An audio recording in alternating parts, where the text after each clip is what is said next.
Hello students, I am Ronald D'Souza from Electrical Maintenance EM Department. Welcome you all to 12th standard.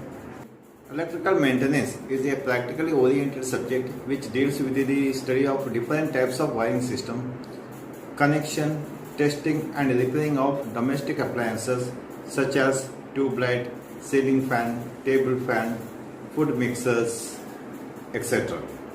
For example, the chapters like electrical symbols, different types of circuit diagrams, different types of wires, wiring systems, transformer, single phase motors, three phase motors, etc. will be repeated again in your 12th standard portion. You are all provided with notes in 11th standard. Please go through the notes, revise the chapters which will help you to score maximum marks. For 12th standard, you will be provided assignments, notes and question bank through our college website.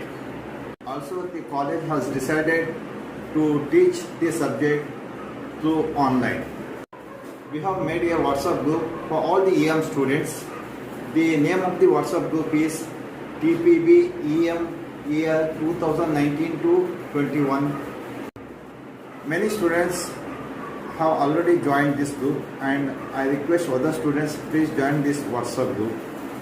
Thank you students. Wish you all the best. Good luck.